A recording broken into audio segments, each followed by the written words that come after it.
अस्सलाम वालेकुम स्टूडेंट्स। आज हमारा पाकिस्तान स्टडी सेकंड ईयर का दूसरा लेक्चर है और आज का टॉपिक हमारा है करारदाद पाकिस्तान। करारदाद पाकिस्तान जो है ये 23 मार्च 1940 को लाहौर में मंजूर हुई और जहाँ पर ये मंजूर हुई है वहाँ उस पार्क का नाम पहले मिंटो पार्क था,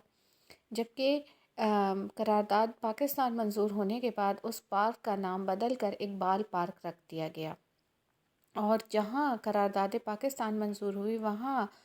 गवर्नमेंट ऑफ पाकिस्तान ने उस तारीख़ी जगह पर मीनार पाकिस्तान तामीर किया। तो बहरहाल मीनार पाकिस्तान करारदाद पाकिस्तान की एक यादगार है। पस मंज़र क्या है या ये कैसे पेश हुआ, ये है क्या, ये है कि करारदाद पाकिस्तान जो है ये असल में 1940 में तक बरसग़ीर के बहुत से मुसलमान इस बात के कायल हो चुके थे कि बरसग़ीर में उनका गुजारा किसी हिंदुओं के साथ या दूसरी अक़वाम के साथ मुमकिन नहीं। उनको 1937 की जो कांग्रेस मिनिस्ट्रीज़ थी उसमें उन्हें अच्छी तरह इस बात का इल्म हो गया था कि अगर अंग्रेज़ हिंदू जो है वो चले भी जाएंगे बरसग़ीर से तो भी हिंदू मुसलमानों को उनका हक़ बरसग़ीर में नहीं दे सकेंगे, नहीं दे पाएंगे और वो जो है वो हमेशा राम राज कायम करने की कोशिश करते रहेंगे। लिहाजा उस दौरान में जब मुसलमान जो थे वो राम राज्य की वजह से या जो आर्जी तौर पर जो कांग्रेस मिनिस्ट्रीज़ बनी थी, कांग्रेस वजारतें, उस दौर में मुसलमानों ने जितनी तकालीफ़ उठाई उसने बहुत से मुसलमान लीडरों को, रहनुमाओं को, जिसमें कायद-ए-आज़म भी शामिल थे, उनको इस बात पर सोचने पे मजबूर किया कि मुसलमानों के हकूक़ के तहफ़्फ़ुज़ का आखिरी हल यही है कि एक अलग जुदागाना और आज़ाद मुमलिकत का क़याम अमल में लाया जाए। इससे पहले इस चीज़ के बारे में, पाकिस्तान के बारे में 1930 में अल्लामा इकबाल ने अपने एक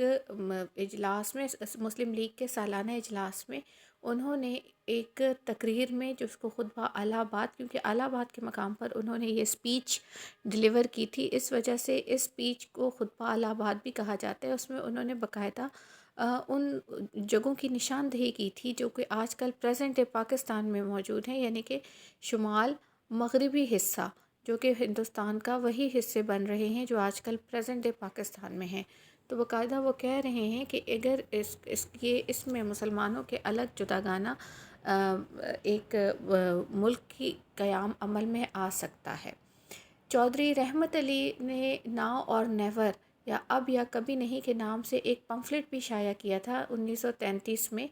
और ये उन्होंने जो किया था इसमें बाकायदा उन्होंने पाकिस्तान का नाम भी तजवीज़ किया था।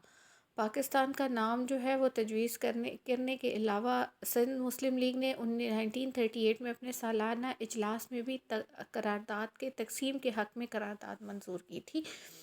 ये आप लोगों को याद है 1937 से 39 तक ये 2-2.5 साल जो थे ये कांग्रेस मिनिस्ट्रीज़ का टाइम था, और इन्हीं कांग्रेस मिनिस्ट्रीज़ या कांग्रेसी वजारतों ने हर तरह के मुसलमानों को ये सोचने पे मजबूर कर दिया था कि मुसलमानों की के हकूक़ का तहफ़्फ़ुज़ तभी मुमकिन है जब वो एक अलग अलग मुल्क में रहें। अच्छा, बहरहाल कायद-ए-आज़म ने 1940 में ये जो है ये मिंटो पार्क में जलसा हुआ था करारदाद, जिसमें जो कि मुस्लिम लीग का सालाना इजलास था। इसमें तकरीबन उस वक़्त के 50,000 मुसलमानों ने शिरकत की थी। अगर ये मतलब इससे पहले जितने भी मुस्लिम लीग के जलसे हुए थे इनमें सबसे जो हाईएस्ट रेट थी लोगों की वो इसी जलसे में मौजूद थी, यानी कि सबसे ज़्यादा जिन लोगों ने मुस्लिम लीग के सालाना इजलास को अटेंड किया था वो यही 1940 का इजलास था जिसमें करारदाद पाकिस्तान पेश हुई थी। करारदाद पाकिस्तान जब असल में पेश हुई तो ये अंग्रेज़ी में थी और इसको बंगाल के बंगाल के रहनुमा थे मौलवी ए फ़ज़लुल हक। ये देखें आप, यहाँ से आपको नज़र आ भी रहा है कि करारदाद पाकिस्तान बंगाल के रहनुमा मौलवी फ़ज़लुल हक ने पेश की थी।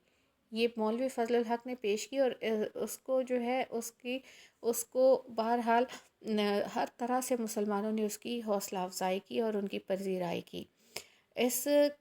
کے خطبے کے یا اس کے جو صدارتی خطبہ اس دور میں قائد اعظم نے دیا اس وقت، اس کے جو اہم نکات تھے اس میں ایک تو یہ تھا کہ مسلمان علیحدہ قوم ہے، اور ظاہری بات ہے وہ اپنی ایک علیحدہ پہچان رکھتے ہیں، برصغیر ایک ملک نہیں، اور کیونکہ اس میں بہت ساری اقوام موجود ہیں، اور پھر یہ بھی کہ ہندو مسلم فسادات کو ایک جو ہے صرف یہ نہ سمجھا جائے کہ یہ ایک ایریا ہے یا ایک جگہ کا ایک مسئلہ ہے، یہ ایک بین الاقوامی مسئلہ ہے، یعنی کہ پوری دنیا کے لیے یہ مسئلہ بن سکتا ہے، اور اس سے بچنے کا حل صرف یہی ہے کہ برصغیر میں ایک سے زیادہ ریاستوں کا قیام ہو۔ برصغیر میں مسلمانوں کا تحفظ ممکن نہیں یا ان کے حقوق محفوظ نہیں ہیں۔ اس کے بعد انہوں نے مختلف ممالک کی مثالیں بھی دی تھیں کہ مطلب برطانیہ سے آئرلینڈ کا الگ ہونا، چیکو سلواکیہ بھی تقسیم کے نتیجے میں الگ ہوا وغیرہ وغیرہ۔ تو اگر باقی ممالک تقسیم کے نتیجے میں الگ ہو سکتے ہیں اور پرامن طریقے سے زندگی گزار سکتے ہیں، تو پاکستان کیوں وجود میں نہیں آ سکتا؟ قرارداد کے بنیادی کے نکات کیا ہیں؟ اس میں ہے کہ متصل اکائیوں کی نئے خطوں کے صورت میں حدود بندی کی جائے، حد بندی کی جائے باہم متصل اکائیوں کی، یعنی کہ نئے خطوط کے مطابق یہ اس کا مطلب ہے کہ جو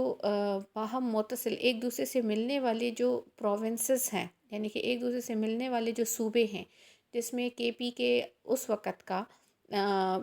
جن صوبوں کی طرف نشاندہی کی گئی ہے یا جن کی طرف اشارہ کیا گیا ہے، اس میں کے پی کے سندھ، پنجاب، بلوچستان ایک سائڈ پر اور دوسری سائڈ پر بنگال اور آسام وغیرہ کے صوبے